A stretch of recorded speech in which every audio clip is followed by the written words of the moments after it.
अपने कानों को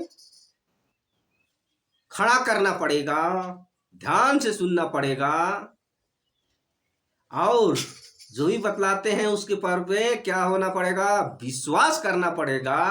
विश्वास नहीं करेगा तो सुनेगा ही नहीं, ध्यान से नहीं सुनेगा, क्यों? विश्वास करना पड़ेगा। तो विश्वास करने के बाद में उसमें आप जब चलना शुरू कीजिएगा, चलिएगा, तो अपने जीवन में बहुत ही लाभ पाइएगा। क्या कहा है, अगर तुम सुनोगे, चलोगे, मानोगे, मेरे बातों के अनुसार चलोगे तो तुम्हारा उम्र क्या कर दूंगा, बढ़ा दूंगा, लंबा करूंगा। लंबा किसका होता है, जो लोग स्वस्थ रहते हैं, जो लोग ठीक ठाक रहते हैं, बीमारी से बचते हैं, वही लोग ना लंबा समय जीते हैं। हाँ, नहीं तो वो जवान भी रहेगा, वो भी बूढ़ा के समान दिखता है। क्या कारण से, बीमारी के कारण से। एक व्यक्ति को मैं देख रहा था कल, उसका बाप तो जवान जैसे दिखता है और उसका बेटा तो बूढ़ा जैसे दिखता है। बेटा तो बूढ़ा जैसे दिखता है। क्या कारण से, उसके अंदर जरूर बीमारी होगा, हाँ, कुपोषण होगा। हाँ, क्या होगा, कुपोषण होगा। लेकिन प्रभु परमेश्वर आपसे और हमसे एक एक जन से वादा किया है। क्या वादा किया है, तुझे मैं ठीक ठाक रखूंगा, स्वस्थ रखूंगा, वो भला चंगुर रखूंगा, तुम्हारा हड्डी हड्डी की मैं क्या करूंगा, रक्षा रखवाली करूंगा, हड्डी की भी रक्षा रखवाली करूंगा, तुमको सब ठीक ठाक रखूंगा, और तुम तो जहां जहां जाओगे वहां मैं तुम्हारी रक्षा करूंगा, अपने स्वर्गदूतों को भेजूंगा। जिस प्रकार मुर्गी अपने अंडों बच्चों को क्या करती है, जब कोनो दुश्मन आता है तो डेना फैला देगा, चाहे तो घुसिया देगा। ठंडा ठंडा हवा पानी भी आता है तो क्या करता है, डायनों के तले, उसका अधिक के तले कहा जाता है, घुसिया जाता है, देखे है ना। तो उसको क्या करने के लिए घुस आता है, रक्षा होने के लिए। उसी प्रकार उससे तुलना किया है आपको और हमको बचाने के लिए। तो हम और आप विश्वास नहीं करेंगे तो हम बच नहीं पाएंगे ना, मुसीबत से, संकट से। और हमको सबसे क्या करेगा, वो बचाता है। वो कौन है, वो कौन है, परमेश्वर यीशु मसीह, त्रिएक परमेश्वर, पिता परमेश्वर, पुत्र परमेश्वर, पवित्र आत्मा परमेश्वर।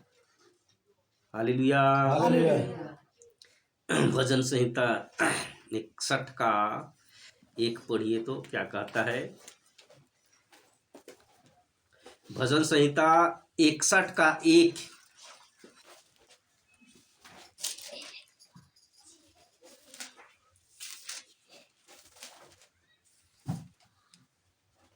हे परमेश्वर मेरा चिल्लाना सुन, मेरी प्रार्थना की ओर ध्यान दे।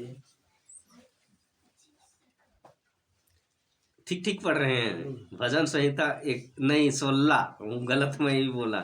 भजन संहिता 16 का 1, इसलिए मैं बोल रहा हूँ ना क्या, लेकिन दूसरा पढ़ रहे हैं कि मैं ही गलत बोला। तो ईश्वर मेरी रक्षा कर, क्योंकि मैं तेरा ही शरण हूँ। और पढ़ो। हे परमेश्वर मुझे सुरक्षित रख, चाहे ठीक ठाक रख, मैं हमको बढ़िया रख, क्योंकि मैं तेरी शरण लेता हूँ, क्योंकि हम उसके चरण में आते हैं। आकाश मेरा सिंहासन है, स्वर्ग मेरा सिंहासन है, पृथ्वी मेरा चरण का चौकी है, कहता है। तो उसका पैर यहाँ है, उसके पैरों तले हम उसके तले क्या हो गए हैं, बैठे हैं, शरण पा रहे हैं। इसीलिए कहता है तेरी उपस्थिति में मैं आनंदित की भरपूरी है। तेरी उपस्थिति में क्या है, आनंद की भरपूरी है। तेरे दाहिने हाथ में सुख सर्वदा बना रहेगा। दुख बना रहेगा कहता है का नहीं, सुख बना रहेगा। क्या आप लोग सुख चाहते हैं? तो उसके शरण में आना पड़ेगा, उसके शरण में आना पड़ेगा। सुरक्षित रहने के लिए उसके शरण में आना पड़ेगा, उसके पैरों तले आना पड़ेगा, उसके पैरों तले उसको बतलाने की आवश्यकता है। हालेलुया। और भजन संहिता 139 का 3-4 वो 49 149 का 139 ही ना, हाँ 139 का एक है। एक। हम्म, हे यहोवा, तूने मुझे जांच कर जान लिया है। हे यहोवा, तूने मुझे जांच कर जान लिया है। मेरा उठना बैठना जानता है दोनों को जानता है। तूने और मेरे मेरे विचारों को दूर ही विचारों से को समझ लेता है। दूर से भी जानता है। मेरी बोली वचन, चाल चलन, व्यवहार भली भांति जानता है। तूने मुझे आगे पीछे घेर रखा है। उसके नजरों में सब कोई भी छिप नहीं सकते हैं। आकाश में जाए तो तू वहाँ है, यदि तू पानी में के अंदर होके जाए तो तू वहाँ है, यदि तू गुफा में जाए तो वहाँ है। उससे कहीं पर भी जाए छिप नहीं जाएंगे, क्योंकि वह अंतर्यामी परमेश्वर है। वो आपको अद्भुत रीति से रचा है। आपके एक एक बाल को क्या कर चुका है, गिन चुका है। हम लोग को तो साल भर लग जाएगा गिनने के लिए, एक जन का मुंडी को नहीं लगेगा। अगर गिन के देखिएगा तो किसी का मुंडी का बाल को बेड़ाते जाइएगा, दू को गिनिएगा कि नहीं, बेड़ाते जाइएगा। तुम्हारे बाल को भी मैं गिन चुका हूँ, तुम्हारा नाम बाय नाम मैं जानता हूँ, हर एक जन को जानता हूँ, क्योंकि अंतर्यामी प्रभु परमेश्वर है, अनुग्रहकारी है, दया मया करने वाला प्रभु परमेश्वर है, बहुत अत्यंत दयालु है, करुणा है उसका हमारे ऊपर, आपके ऊपर, एक एक जन के ऊपर, क्योंकि उसका आपको नाम को जानता है, एक एक जन का नाम को जानता है, क्योंकि उसी ने कहता है तेरा सब कुछ को मैं, तेरा नाम शरीर सब कुछ को मेरा हथेली में मैं क्या हूँ, तेरा चित्र मैं खोद लिया। खोद करके बना लिया हूँ। हाँ, हाँ वह सर्वशक्तिमान परमेश्वर, अनंत काल का परमेश्वर, आदि ना अंत, शुरू से अंत कोनो पता नहीं, अल्फा और ओमेगा, हाँ, आदि और अंत, शुरू का आखिरी का कोनो पता नहीं। उसके शरण में हम आए हुए हैं, उसके ठिकाने में आए हैं, उसको हमको ठिकाने में आए हैं, तो अपने आप को हमको क्या करने की आवश्यकता है, सरेंडर करने की आवश्यकता है। उसको उसके हाथों में अपने आप को क्या करने के, सौंपने की आवश्यकता है। क्या करने की आवश्यकता है, सौंपने की आवश्यकता है। कहे कि हमारे और आपसे नहीं कुछ हो सकता है, किसी को कितना बोलिएगा वो नहीं सुनेगा, तो क्या कीजिएगा, वो परमेश्वर के लिए सौंपना पड़ेगा। सौंपिएगा तो क्या होगा, वो परमेश्वर के हाथों में सौंपना पड़ेगा। हालेलुया। आज्ञा नहीं मानने के कारण क्या क्या होता है जानते हैं, नाश हो जाते हैं लोग। क्या हो जाते हैं, नाश हो जाते हैं। मैं वो हजारीबाग गया था, उसमें आ रहे थे, मैं शाम हुआ था, 8 साढ़े 8 हुआ, 8 करीबन हुआ था, तो मैं लोहरदगा में उतरा एक जन के पास में। उसके बाद में एक पास्टर का परिवार का तबीयत ठीक नहीं था, इसलिए हमको आप आइए बोला था। आप आइए और देखिए, थोड़ा सा इलाज कीजिए, चाहे जो कुछ बनता है आप कर दीजिए। तो मैं गया, रात में रुका, मैं देखा, हमको समझ में आया, लेकिन क्या कर सकते हैं, आखिरी में कुछ कर सकते हैं क्या, अरे चल फिर भी प्रभु परमेश्वर के लिए मैं जो कुछ भी हो प्रभु को क्या कर सकते हैं, सौंपते हैं। फिर भी सौंप दिया, लेकिन उसका लड़का को फिर बोला, उसके लड़का को बोला देखना रे, उसको व्यक्तिगत में बोला देखना रे, कुछ भी हो जाएगी तुमको बहुत दिक्कत हो जाएगा, बोला उसका लड़का को। खाना वाना जब से भी बना के देती है, कुछ भी हो जाएगी तो दिक्कत हो जाएगा। मेरे यहाँ फिर दवाई भी कुछ थी, तो दवाई खरीदवा दिया। उसके बाद में मैं, वो पूछ रही थी कि क्या हुआ है, तो उसके मैं जान रहा हूँ, तो फिर भी क्यों बोलूँगा उसको, मैं तुम मरोगी बोलूँगा, कैसा लगेगा उसको, कैसा लगेगा, तो मरबे कहो बोले तुर के बेस लगी, कैसा लगी, कैसा लगी बताओ, दुख लगी नहीं, तो काल बताए जाऊँ मैं, तो मैं नहीं कहला मैं। लेकिन फिर भी मोरावल के बाद में वो का उकर मृत्यु हो गया। मृत्यु होल के बाद में भी तू तकलीफ देवत है, मरल के बाद भी तकलीफ देवत है, उनके तोपेक नहीं देता है, विरोध करत है। पर गांव घर में ले रहा है कि रांची में फिर ओल्ड चर्चेस कम्युनिटी है, ओल्ड चर्चेस कम्युनिटी वहाँ आकर मैंने कब्रस्तान लगी मैंने का कही रहा है जमीन ले हैं फिर हुए मैंने वो के का कर देना है दफनाए दे रहा है। पर परमेश्वर है कहला नहीं उकर पास्टर के बड़का पास्टर है कह रहे ले तो 10,000 रुपया नेत्रहाट घुमाए के लानबे कहला पूरा परिवार जावा घूम के आवा कह के 10,000 रुपया दे रहे 10,000 रुपया वो उकर दुख में चल गेलक उकर दुख में चल गेलक रिम्स में ही मृत्यु हो गेलक। मुझे पता नहीं रहे फिर बाद में मुझे कैसे कैसे दूसरे पास्टर के द्वारा मुझे पता चललक वो पास्टर मुझे बताए के लिए भी भुलाए गेलक होते चाहे कुछ भी होलक होते अपन परिवार के बारे में। तो क्या तय है क्या तय है का चीज तय है गारंटी है मरना। हाँ हाँ ठीक धरा थी मुझे भी कहूँ से धर्मा तुम्हारे मने मारे गारंटी है मृत्यु होना ही है। हम कुछ लेके आए हैं क्या क्या लेके आए हैं कुछ नहीं लेके आए हैं और क्या लेके जाएंगे कुछ नहीं लेके जाएंगे। हम कुछ लेके भी नहीं आए हैं कुछ लेके भी नहीं जाएंगे लेकिन अपने जीवन को सुरक्षित रखने के लिए अपने जीवन को स्वस्थ रखने के लिए अपने शरीर को बढ़िया रखने के लिए खाना बनाते हैं कपड़ा पहनते हैं सब कुछ करते हैं हमको जीने के लिए आवश्यकता है ठीक है। इसीलिए हम उसमें क्या करते हैं दिन रात लगे हुए हैं। Hallelujah hallelujah.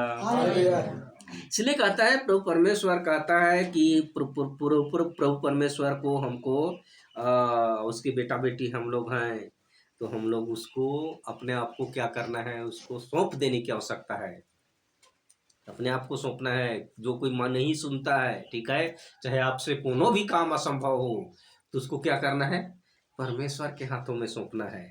परमेश्वर तुम्हें देख अब तुम्हें पारवे मोर से तो नी बोइन पर ये कहे खई का कहे खई का कहे खई मोर से नहीं हुआ थे तो तुम्हें कह ले प्रभु तोरे हाथ में मैं सौंप देवत हूँ। कोनो भी काम हो चाहे जो कुछ भी हो उसको क्या करना है परमेश्वर के हाथों में सौंपना है और उसके अधीन में हम लोग को हो जाना है उसके अधीन में होना है।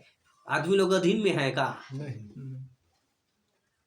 एक कुकुर है जहाँ तक ही पहाड़ चढ़ा थी से एकदम कूदते चढ़ा थे पता लगाए ले लगना हुआ ना शिकार बना थे से ये से सुन ले लग नीचे से का एकदम कूदते पहाड़ चढ़ा थे चल पहाड़ में हमारे में धीरे धीरे पकस पको चढ़ा थी वो कूदान चढ़ के चल गए वहाँ शिकार मिले वाला है शादी है चले जान लग होते चल लग तो कहा था मैं ये तो पता लगा ले लगना चला लही तो कहे कर मतलब है वो मनमानी आदमी मने इस प्रकार मने केकरो भी अधीन में कोई भी अधीन में न खाए अपन मन का राजा केकर राजा अपन मन का राजा एकरो कहले के कोई सुना था का नहीं सुना था अपन मनमानी करब जैसे बुझाते उसने करा था कि नहीं करा था। लेकिन प्रभु परमेश्वर कहेला मोर अधीन हो जावा केकर अधीन हो जावा मोर अधीन हो जावा तब फायदा पापा का कहेला फायदा पापा नहीं तो अपने मनमानी करत है सब कोई के मन कर राजा केकरो बैठ नहीं सुने उके जैसन बुझाएला उसने करे कुकुर को उसने नहीं करेला जैसे बुझाए तन साल गरु मन हूँ छेगरी मन हुआ जैसे बुझात है उसने करत है जाने के मन लागत है मूर्ख तने मुन कूद चलत है उफर फुरत है जहाँ सुते के मन करलक सुतलक नहीं उसने नहीं करत है वही ला आदमी मन करत है नहीं करत है बात मोर समझ में आवत है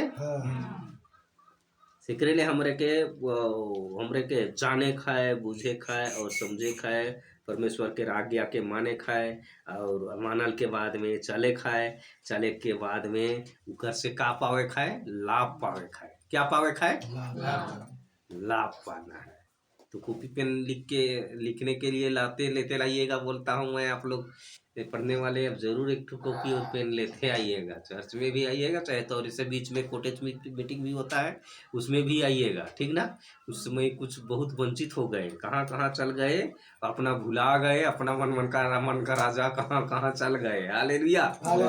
इसलिए हम लोग को उसको भी सीखने की आवश्यकता है, क्योंकि प्रभु परमेश्वर कहता है, थके मांदे बोझ से दबे हुए लोगों मेरे पास आओ, मैं तुम्हें क्या दूंगा? विश्राम दूंगा, आनंद दूंगा, चैन दूंगा, शांति दूंगा।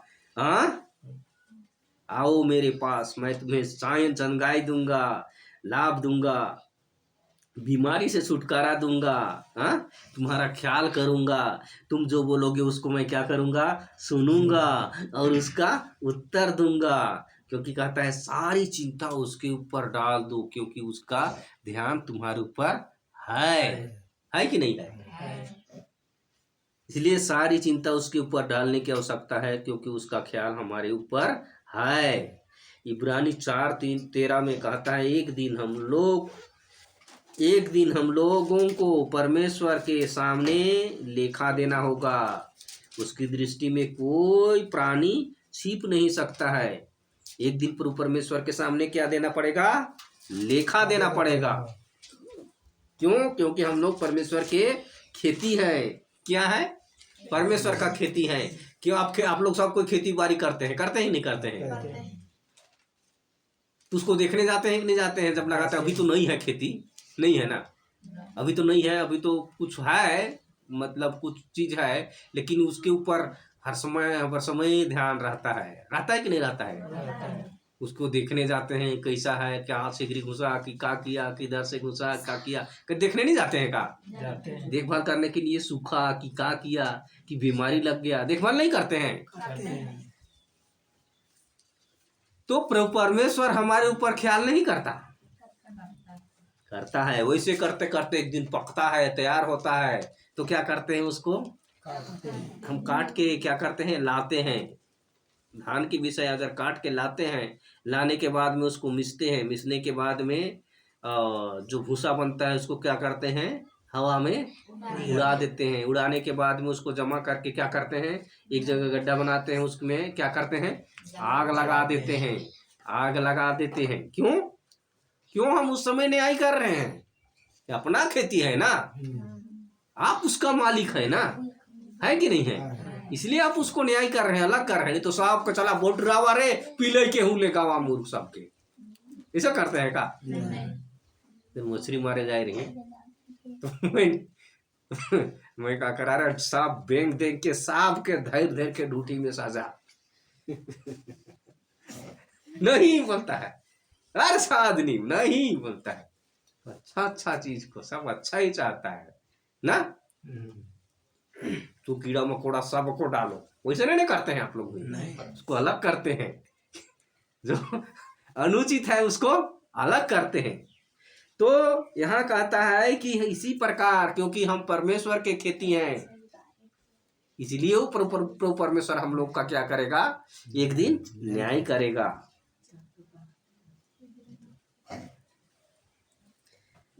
क्या आप परमेश्वर के राज में जाना चाहते हैं? नहीं जाना चाहते हैं? जाना चाहते हैं ना? जाना चाहते हैं स्वर्ग के राज में, तो हमें क्या क्या करना है और क्या क्या नहीं करना है, क्या करना पड़ेगा और क्या नहीं करना पड़ेगा, उसके बारे में हम लोग को सीखना है या नहीं सीखना है? ये कहता है कि यूहन्ना रचित सुसमाचार में कहता है 14:6 में कहता है, सत्य और मार्ग और मैं जीवन हूँ, मेरे बिना कोई पिता के पास क्या कर नहीं सकेगा, पहुंच नहीं पाएगा। इसीलिए प्रभु परमेश्वर ने यूहन्ना 3:16 में कहता है, परमेश्वर ने जगत से ऐसा प्रेम किया कि उसने एकलौता पुत्र दे दिया, ताकि जो कोई उस पर विश्वास करेगा वो क्या नहीं होगा? नाश नहीं होगा, परंतु अनंत जीवन पाएगा। तो हमको अनंत जीवन पाने की आवश्यकता है कि नहीं है? तो हमें अनंत जीवन पाने की आवश्यकता है। इसलिए कहता है कि मैं तुम्हारा हड्डी को भी रक्षा करूंगा, कहता है। इसलिए हमें इसलिए हमें मार्ग, सच्चाई और जीवन मैं हूँ, मेरे बिना कोई पिता के पास नहीं जा सकता है। हालेलुया, ऐसा कहता है।